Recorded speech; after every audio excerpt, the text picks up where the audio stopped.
Today's episode has been brought to you by OfferingTree. If you have not heard of OfferingTree yet, make sure to check them out. They are an amazing company that is really listening to what yoga teachers need right now, and yoga studios as well. I'll tell you about something a little bit further in today's episode that's specific to yoga studios.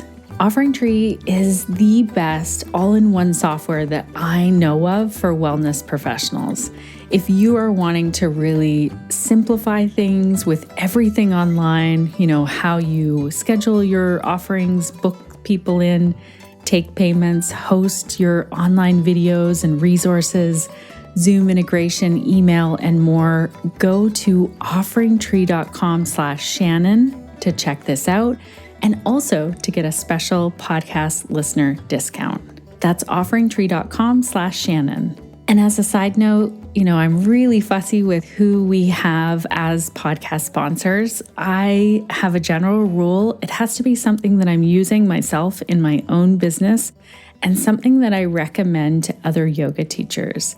And I just used the OfferingTree software this past week. So I use it myself in my own business. And I just loved that as I got this offering together, as I was putting all of the details in there, it was so easy and it really helped me to clarify my offering. And I know a lot of you out there might be thinking, how much do I charge? When should I have this offering?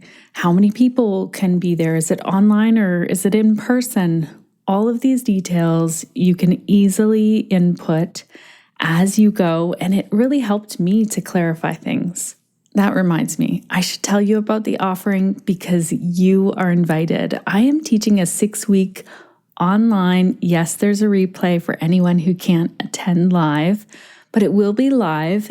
It's a 6-week Yoga for Pelvic Health series, and I'm super excited. If you have a pelvis, you are invited. All abilities, all bodies, all genders are invited to attend this series. I'll make sure that I link to all of this in our show notes. So if you're wanting to follow along and get our clickable timestamp show notes with all of the links, head on over to theconnectedyogateacher.com/284. And I'll also tell you a little bit more about this offering after we get into the main topic for today's episode. If you are new here, hello and welcome to the Connected Yoga Teacher podcast. I'm your host, Shannon Crow. I use she, her pronouns, and this podcast is being recorded on Anishinaabeg, Odawa, and Mississauga land, which if you looked on a map is also called the Bruce Peninsula in Ontario, Canada. If you're a returning listener, welcome back. I'm so excited that you're here again. And you already know that I've been learning more about how yoga and the land I live on were both taken through colonization and how this all ties into current social justice issues. The more I learn, the more how I see this is all intertwined. And if you want to join me as I learn, today's podcast episode is a lot about that. I'm going to give you a list of resources, but also I've been sharing resources here on the podcast in the intro. And one that I want to tell you about this week is a book that my good friend Betty suggested I read. I listened to this book on Audible while I was working in the garden, doing laundry and cleaning. It's called Looking for Jane by Heather Marshall, and oh my goodness, it is so good. I'm really impressed that this is Heather Marshall's very first novel. I'm a bit shocked at that. So Heather Marshall is a fellow Canadian. She lives near Toronto, Ontario, and she completed a master's degree in Canadian history, political science, and worked in politics and communications before turning her attention to her true passion, which is storytelling. I'm so grateful. I just love the way this book weaves in history, and specifically the history of Canada and what's been happening in Canada over the years. And I don't want to give too much away because I really want you to read this book or listen to the audio version of it. But in this book, she weaves together the lives of 3 women.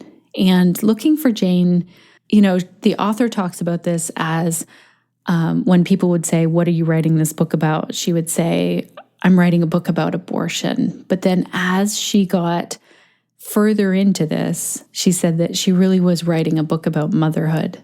A summary of this book described it as a book about the devastating consequences that come from lack of choice and the enduring power of a mother's love. And that is the one thread that I have to say I really took away from this book. So no matter where you live in the world, no matter what country you're in right now, no matter if you're a parent or not, I highly recommend you check out this book. And I feel like it's really, since the overturn of Roe versus Wade, I feel like this is a powerful time to read this book. So again, it's Looking for Jane by Heather Marshall. Let me know if you read it. Let me know if you listen to the audiobook. I would love to chat further about it. This is our unofficial book club for the summer. And also let me know if there is a book or a podcast or some resource that you are digging into and using to learn more, because I am in for learning more. And my guess is, so are you. That's why you're here today. Again, welcome to our new listeners. And if you're new here, you might not know that I'm also a mom of 3. I'm a yoga teacher, a podcaster, and founder of Pelvic Health Professionals. And this podcast was created for you so that each and every week you are connected to the information and inspiration that's going to support you as you build your yoga business. Because I get it. I know the challenge that goes along with trying to learn all you can about yoga and how to teach yoga while also balancing the business side of things along with life in general and all of the things that life is throwing at us right now. Today's podcast episode was inspired by a very brave email that a podcast listener sent in. And I asked for permission to share these words. And this podcast listener said, yes, you can share my words. Just please share it anonymously. And I am so grateful for this yoga teacher because we can all learn so much from this short story, this short email that this yoga teacher sent in. The email was sent in response to our Kicked Out of a Yoga Class episode. That was episode 275. I'll link to that in our show notes. And I have to tell you, I have gotten a record number of emails, messages following this episode. And it highlights, I think, how we all need to be asking how we as yoga teachers can continue to learn to make our yoga classes more accessible. And I think that's a really important piece as we dive in today to this topic. Is how can we stay open to learning? I know myself, sometimes I have shut down and just thought, that's it, that's enough. It's my brain can't handle this, or I feel like I'm learning so much. How can I possibly do more in this? And I know in those moments, I'm really not, I'm shutting down from that learning and being open to grow as a human. And so I just invite you to have a listen and notice if you start to feel that, kind of where we're throwing our hands up and just being like, oh my gosh, what next? This is too overwhelming. Because what it really comes down to, and you're going to hear this in the email, is that doing no harm, that ahimsa that we all are striving for in our own yoga practice, in the way we walk out in the world, and definitely in the yoga spaces that we're creating. So here's what the email said. This amazing podcast listener wrote in and said, as a teacher, I strive to create an inclusive environment. I had a student who I met and assumed was a cis woman, as they are married to a man and had 2 boys. During the pandemic, they split up from their husband, cut their hair short. I didn't think much of it. I was leading a training and they introduced themselves with new pronouns of they and them. I made several mistakes during the course of that training, referring to the group as ladies, calling them she, talking about pregnant women, etc. They were incredibly upset with me for making these mistakes. We moved forward and they came on a yoga retreat where I was highly sensitive to other students using the wrong pronouns. I corrected other people a few times, After that, this particular student was very put off that I was correcting people because they didn't know if they were in a safe environment and didn't know how people felt about transgender folks. I tried to talk to them and apologize deeply from my heart. Ultimately, they wrote me a letter leaving the studio. It broke my heart that someone felt so unsafe in my classes. I'm definitely continuing to get educated and try not to stereotype people. This was a heartbreaking wake-up call. Again, I want to say thank you so much to this podcast listener for sharing this in an email to me, and then for giving me permission to share it here on the podcast, because I feel like we can learn so much from this short email together as a yoga teacher community. And I really see what this yoga teacher was attempting to do. When it's introduced to us, here your brain needs to think about this in a different way. We make an assumption that we know someone's pronouns. We're corrected on that. We're trying hard, but our language hasn't caught up with that in this case. And then, really wanting to create that safe space away on retreat, but then again causing harm. And that is why I believe we can learn so much from this email, and we need to be up for this continuous learning journey. I've messed up many times. This yoga teacher had the gift of this person told them, this is harmful to me. This is how you've caused harm.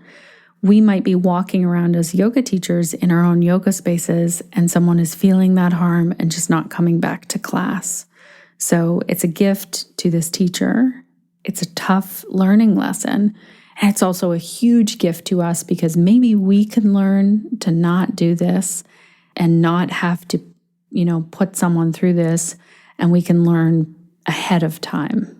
So in this continuous learning journey, I really think this goes beyond Pride Month. So we had that back in June, and it's also beyond learning and using pronouns.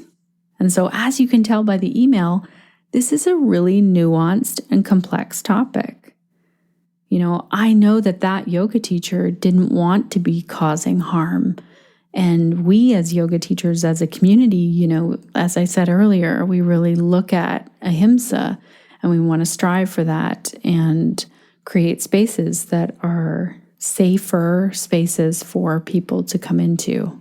And I want to just go back to all things Pride Month for a moment, because I have various trans and non-binary friends who expressed how exhausted they were feeling by the flood of requests to be part of things in June, in Pride Month. So they were being asked to speak, they were being asked to write things, they were being asked to educate, sharing social media posts. And so I think one thing we can do as yoga teachers and as business owners is to spread out the learning and the collaboration requests to span the entire year. So yes, June is amazing. I think it's fantastic that we have Pride Month. I'm not saying let's take that away. I'm just saying, what can we do to spread it out? Also, please don't be the business that sticks a pride flag on their website in June only to then take it down and forget all about this social justice issue the rest of the year. As a consumer, I really watch for this. I don't want to support businesses that are putting on a fake performance of allyship. I want to know that companies I support are learning and doing better along the way for both their staff and their customers. And I really want to follow and support businesses that are in it for the long haul, this long time learning and creating positive change year round. So connected yoga teachers, if you want to create an inclusive yoga space in all months of the year, not just June, especially for the LGBTQIA+ community, I have some resources for you. I'm super excited about this. I'm really excited to kind of compile everything for you so that you can go through at your own pace and really choose how you'd like to learn. And I also have a gift for you. So I'm just bubbling and excited to tell you about that. But let me just slow down here a moment and not get ahead of myself with this.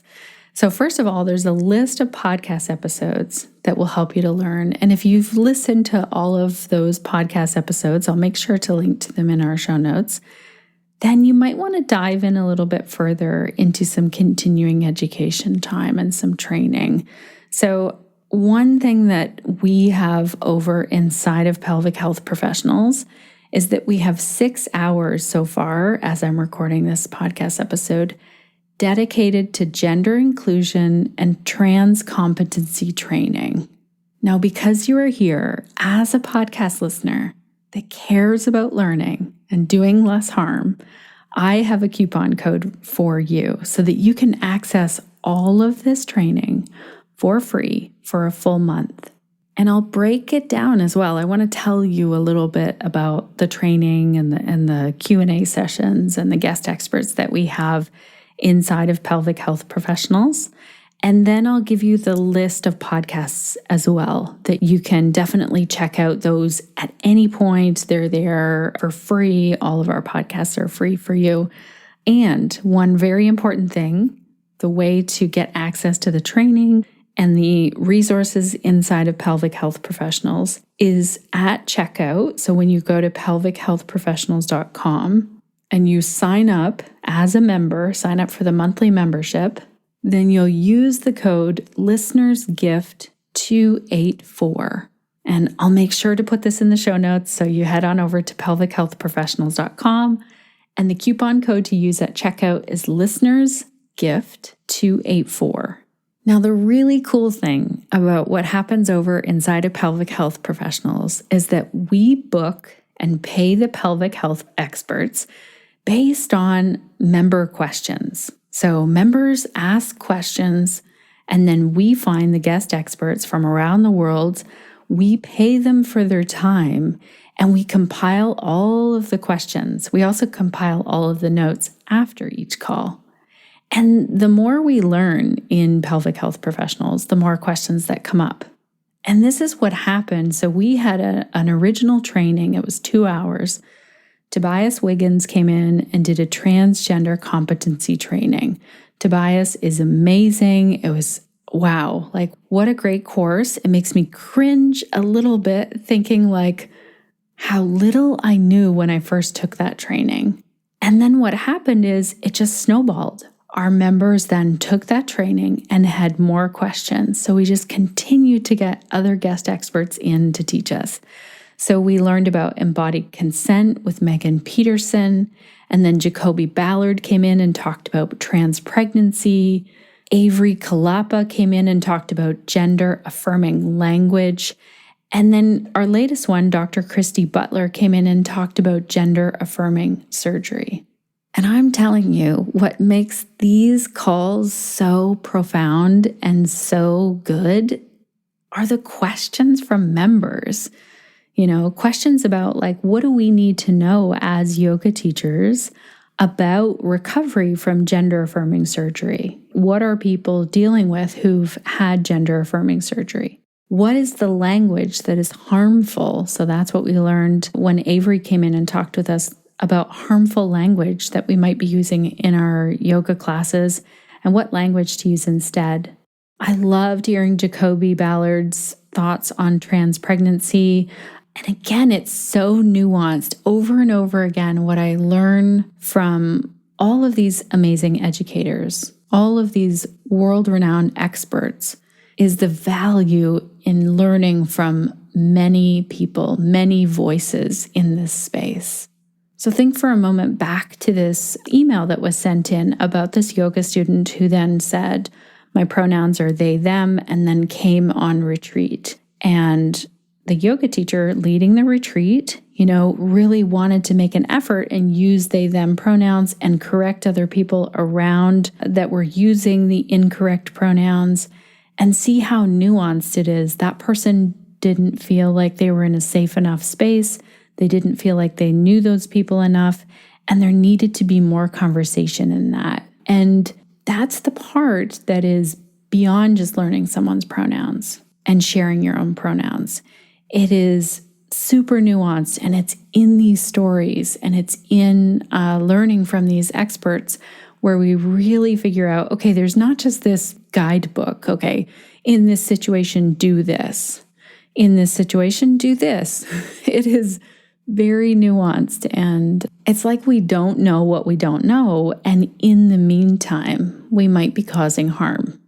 Okay, so I'm really excited to put all of these calls together. I'll make sure that we link to them in the show notes, and again, make sure to use that coupon code ListenersGift284 at checkout so that you can get a month of access, and you'll get a month of access to these calls along with everything else in our library, including my 6-week Yoga for Pelvic Health series, which I'm super excited about. Also in there, you'll be able to access our Q&A calls and submit your own questions. And those are the questions that really fuel all of our calls and who we hire and the questions we ask our guest experts. So it's a very interactive place to hang out and learn.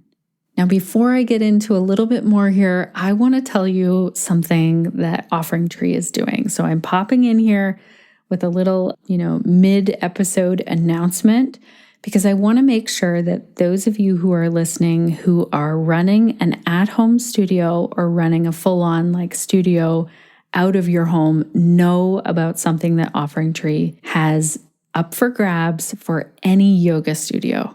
I've been really excited to watch what OfferingTree is putting together for yoga studios. So it's called the Business Plan, and it's everything that you need for a studio. So you have your website, scheduling, payment processing, on-demand library, membership, email marketing, and more.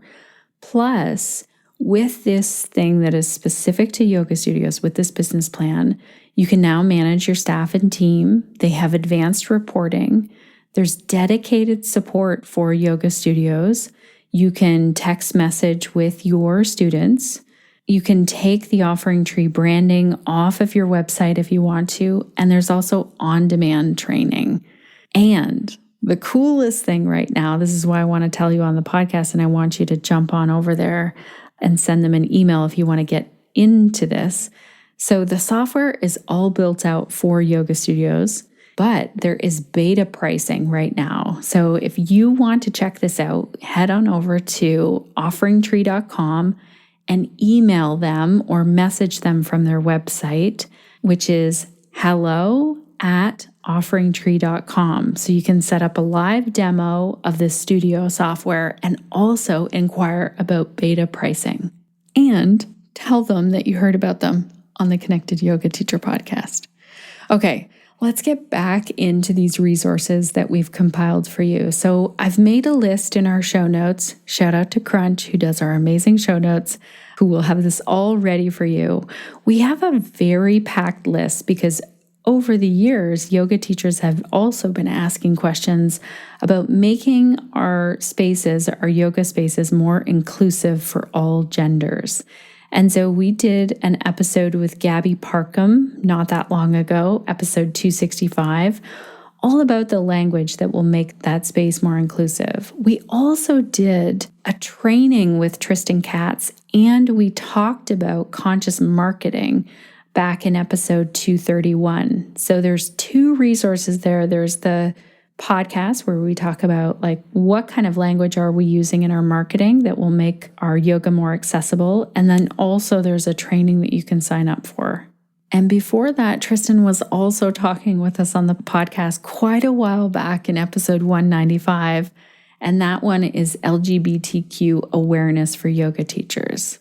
Remember what I said, Connected Yoga Teachers? It's so important that we listen to various voices in the LGBTQIA+ inclusive educational space.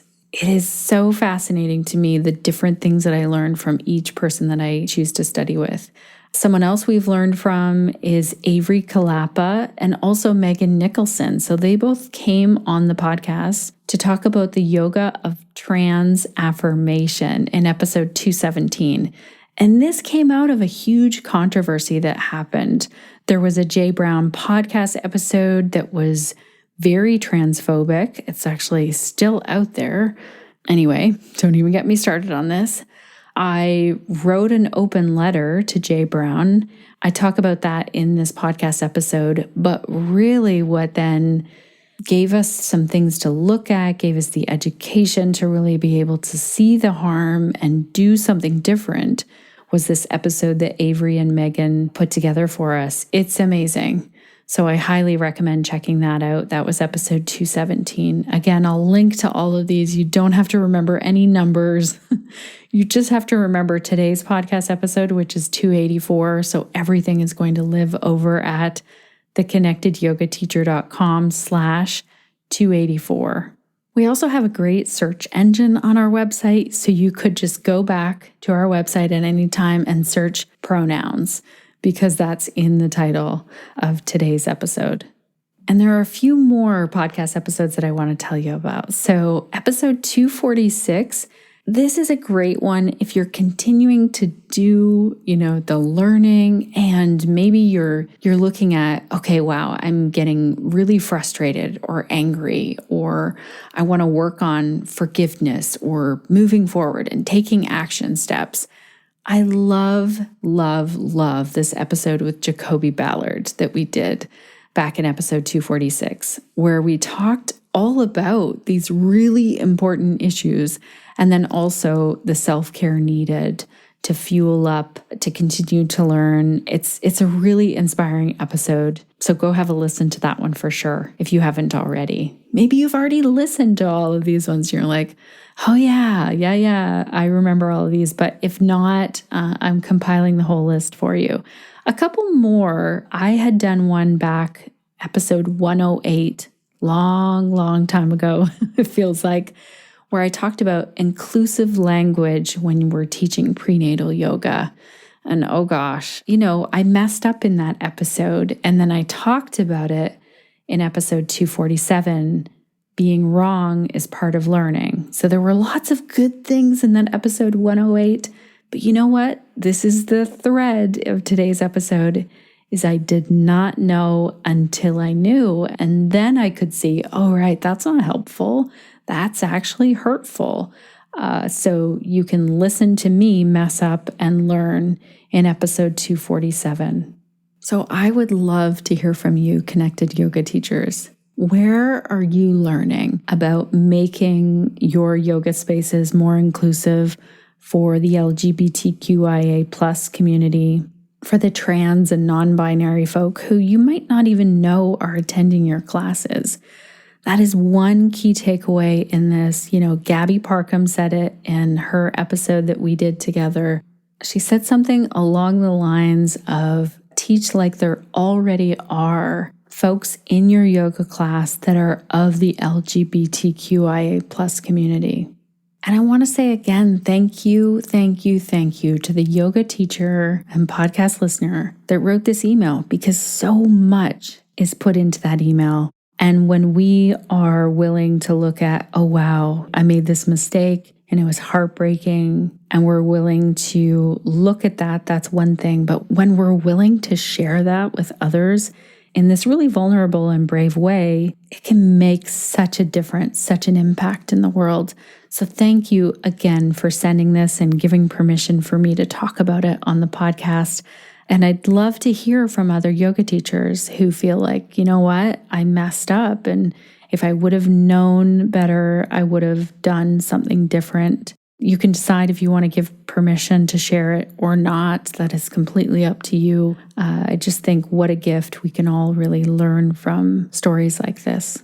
I also want to give a huge shout out of thank you to Anne Britt Sternfeld. Thank you so much, Anne. I hope I'm getting your name right. I hope that's the name you use. Anne Britt had shared a couple of comments in our Facebook group, and I have permission to share them. So the first one says, the podcasts about yoga and land, religion and culture and colonialism really blow my mind. I realize that yoga is bigger than I thought, that it has more dimensions than I have ever really understood. You are just awesome, Shannon, taking up such important issues, and I feel even more keen on digging into yoga than ever before. The ethical aspects of yoga should really be discussed and be taken so much more seriously. I don't have the right words for the moment. Just listen to the podcast. and it made such an impact on me.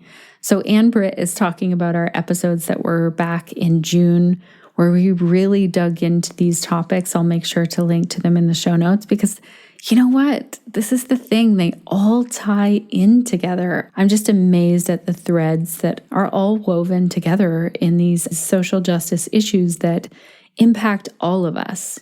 You know, you might feel like, well, that doesn't impact me, but it really does. And it really is connected to yoga as well. And Ann Britt also sent another comment about our episode 269. So Ann Britt says, just love the 269 episode. I feel that the ethical guidelines in the yoga practice is so much forgotten. We really need to give these important yoga ingredients much more attention. When most people talk yoga, it's only asanas they mean. So sad. And the perspective on colonialism was very interesting. I will look into Dr. Ranganathan's website to learn more. You are such a treasure, Shannon, bringing such interesting and important people onto your podcast so we can learn and be inspired. This is so sweet, Ann Britt. Thank you. And that's in reference to episode 269 that we did with Sham, which is a great episode as well. We were really going to dig in and talk about yoga philosophy. And guess what? It again connects with colonialism and colonization. And yeah, these are big topics. And I'm just excited, connected yoga teachers. I want to give a big thank you to you for listening all the way to the end of today's episode and for being here for this learning, for really digging in. If you would like to reach out with an email to me or a voice message, you can do that over on our website. So there's a button on the right-hand side if you want to leave a voice message over at theconnectedyogateacher.com. Or there's a contact form at the bottom. If you don't hear from me, send me another email. You know, sometimes it gets stuck in a spam folder or something. So make sure I try and read and respond to each podcast listener email when possible. And if you have time to hang out a little bit more together, let's do that. So I have a 6-week yoga series that's coming up, Yoga for Pelvic Health. And that's going to be all online via Zoom. And yes, there's a replay. So if you're listening before August or in August of 2022, then you can join live and show up and we'll have so much fun together. But if you are wanting the replay, I'll find a way to make sure that you have access to the replay. Well, I know where that's going to be. The replay and all of the live is going to be inside of Pelvic Health Professionals. Now, if you just wanted to sign up for the yoga series, I will tell you you can. But I will also tell you it's more money if you only sign up for that. So honestly, I do have people that are like, no, I just want to sign up for the 6-week series. I'm like, okay, but it's more outside of the membership. Inside of Pelvic Health Professionals, it's included and you have access to everything. So all of the things that I listed today are in there. So that's what I would say to do. Join pelvichealthprofessionals.com. Remember, there's a coupon code. It will be in the show notes. So you'll get a month of access for free in there. So, I mean, that's really the best deal. And it's going to be fun. We're going to get to practice together. I'm really excited about the outline of the 6 weeks and teaching again. I haven't been teaching for a long time. And so I'm really excited to be teaching yoga, sharing yoga again. And many of you probably haven't practiced with me because we don't live in the same small community. So you'll get to try out a yoga class with me. So if you want to, you can try out a yoga class with me or the 6-week series and we can hang out for 6 weeks and do yoga together. Also, inside of Pelvic Health Professionals, we have some great topics and guests coming in. So August the 8th, we're talking about desire and libido. Dr. Rose Schlaff is coming in to talk to us about that. In September, Jill Mueller is coming in to talk about endometriosis. And in October, Dr. Sarah Reardon is coming in to talk about pelvic floor hypertension. So what happens when the pelvic floor is holding too much tension? And if you're listening after August, September, October, of 2022, not to worry. The replay of all of these is included in Pelvic Health Professionals. You can find all of the information on that over at pelvichealthprofessionals.com, and you can find the coupon code to use with today's show notes. That's theconnectedyogateacher.com/284. I know I've said a lot of links and numbers in today's episode. That's really the only one that you need to remember, theconnectedyogateacher.com/284. They'll be all compiled there for you. Thank you to Crunch, who is a writer who travels the world, writes amazing blog posts, social media posts, has a real gift for content creation, and we're so lucky that Crunch does our show notes. Also, a huge shout out of thank you to Suzanne, who makes our podcast sound the way it does. She's an audio engineer. She's an amazing person who lives in Michigan, living off the grid and really helping the world in amazing ways, especially with a new project she's working on. So she's doing this project where she's donating a bunch of funds to help dogs who are homeless or in a shelter or just in need of some extra love and a new home with a caring family. Also, thank you to Sinead, who is based in Calgary, Alberta, who is our community support manager. Sinead does so many things behind the scenes here, as well as chasing after 3 boys. And yep, it's still summer as we're recording this episode, so she's doing that. And also helping our Connected Yoga Teacher listeners. Alrighty, everyone, I would love to know, what will you be doing this week to stay connected to yourself, your yoga practice, and to your community so that you can share the yoga that lights you up?